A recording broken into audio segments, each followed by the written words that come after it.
Let's go for a walk on the boulevard. Not for anything in this horrid coat. What, have you ceased liking it?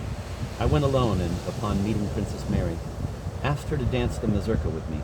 She seemed surprised and pleased. I thought you danced only out of necessity, as last time, she said, smiling very prettily. It seems she does not notice at all Grushnitsky's absence. Tomorrow you will be agreeably surprised, I said to her. What will that be? It's a secret. You will discover it for yourself at the ball. I finished the evening at the old princess's. There were no visitors except Vera and a very entertaining old gentleman. I was in high spirits. I improvised all kinds of extraordinary stories. The young princess sat opposite me and listened to my tosh with such deep, tense, even tender attention that I felt ashamed of myself. What had become of her vivacity, her coquetry, her whims, her arrogant mien, scornful smile, abstracted gaze? Vera noticed it all. Deep melancholy expressed itself on her sickly face. She sat in the shadow near the window, sunk in an ample armchair. I felt sorry for her. Then I related the whole dramatic story of our acquaintanceship, of our love, naturally concealing it under invented names. So vividly did I picture my tenderness, my anxiety, my transports. In such an advantageous light did I present her actions, her character, that willy-nilly she had to forgive me my flirtation with the princess. She got up, came over to us, became animated, and only at 2 a.m. did we remember that the doctor's order was to go to bed at 11.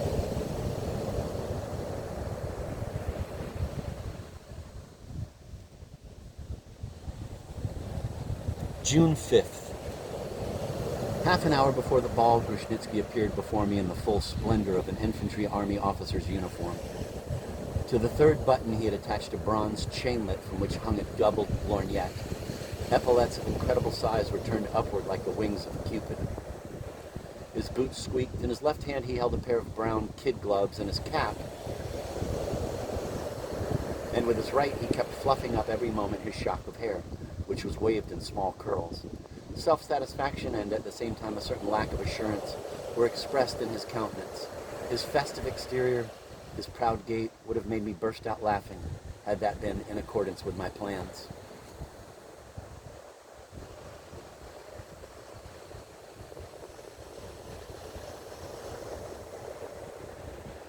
He threw his cap and gloves onto the table and began to pull down the skirts of his coat and to preen himself before the mirror.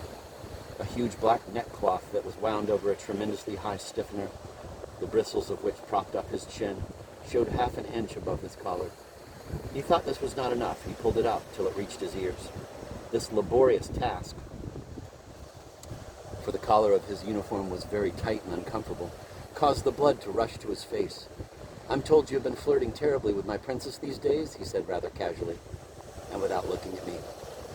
"It's not for us oafs to drink tea," I answered him, repeating the favorite saying of one of the most dashing rakes of the past, of whom Pushkin once sang.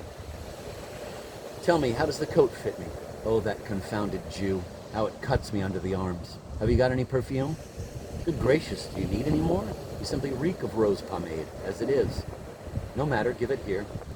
He poured out half of the vial between neck and neckcloth, onto his pocket handkerchief, and upon his sleeves. "Are you going to dance?" he asked. "I don't think so.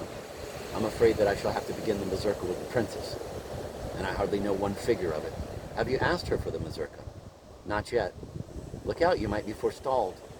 "That's right," he said, clapping a hand to his forehead. "Goodbye, I'm going to wait for her at the entrance door." He seized his cap and ran off.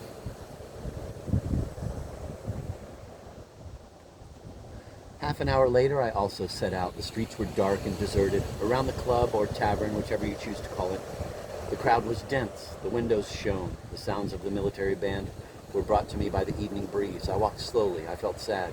Is it possible, I thought, that my only function on earth is to ruin other people's hopes?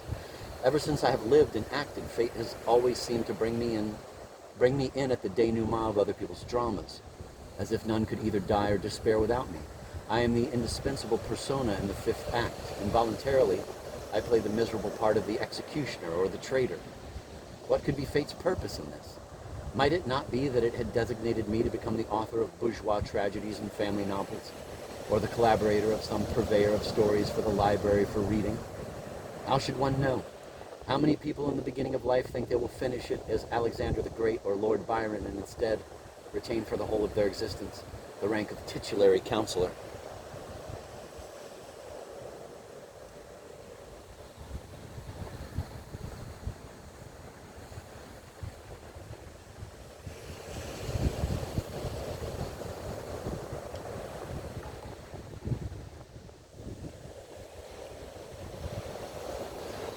Upon coming into the ballroom, I hid in the crowd of men and began to make my observations. Grushnitsky stood next to the young princess and was saying something to her with great animation.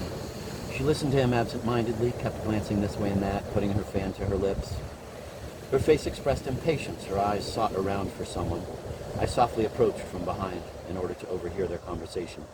"You torment me, Princess," Grushnitsky was saying. "You have changed tremendously since I last saw you."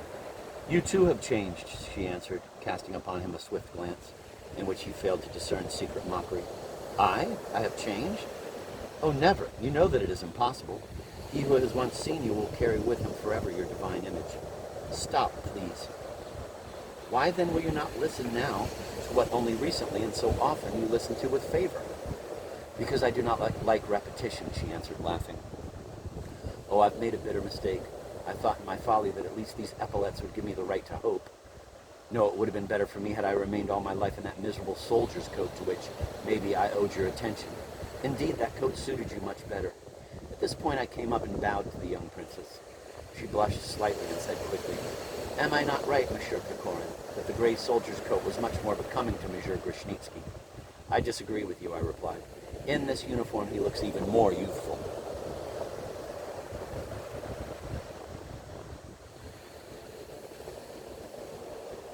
Grushnitsky could not bear this blow. Like all youths, he professes to be an old man. He thinks that deep traces of passions replace the imprint of years. He cast on me a furious glance, stamped his foot, and walked away. "Now confess," I said to the young princess, "that despite his having always been very absurd, still quite recently you thought him interesting. In his gray coat?" She dropped her eyes and did not answer. All evening Grushnitsky pursued the young princess, either dancing with her or being her vis-a-vis. He devoured her with his eyes, sighed, and pestered her with entreaties and reproaches. After the third quadrille, she already detested him. "I did not expect this of you," he said, coming up to me and taking me by the arm. "What, exactly?" "You are dancing the mazurka with her, aren't you?" he asked in a solemn voice. "She confessed to me." "Well, what of it? Is it a secret?" "Naturally, I should have expected this from a frivolous girl, from a flirt. But I'll have my revenge. Blame your soldier's coat or your officer's epaulets. But why blame her? Is it her fault that you no longer appeal to her? Why then give me hopes? Why then did you hope? I can understand people who desire something and strive for it, but who wants to hope? You have won your bet, though not quite," he said with a wrathful smile. The mazurka began. Grushnitsky kept choosing nobody but the princess. The other men chose her continuously. It was obviously a conspiracy against me. So much the better. She wants to talk to me, they prevent her. She will want it twice as much.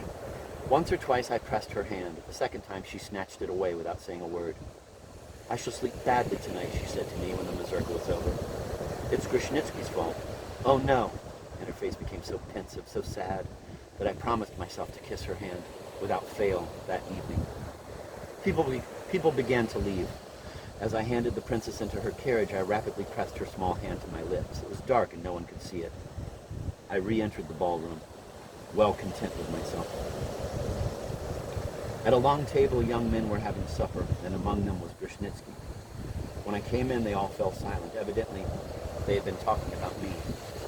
Many are ill-disposed toward me since the last ball, especially the captain of dragoons, and now, it seems, an inimical gang is actually being organized against me, under the leadership of Grushnitsky. He had such a proud and courageous air. I am very glad. I love my enemies, although not in a Christian sense. They amuse me. They quicken my pulses. To be always on the lookout, to intercept every glance, to catch the meaning of every word, to guess intentions, to thwart plots, to pretend to be fooled, and suddenly, with one push, to upset the entire enormous and elaborate structure of cunning and scheming. That is what I call life. During the supper, Grushnitsky kept whispering and exchanging winks with the captain of dragoons.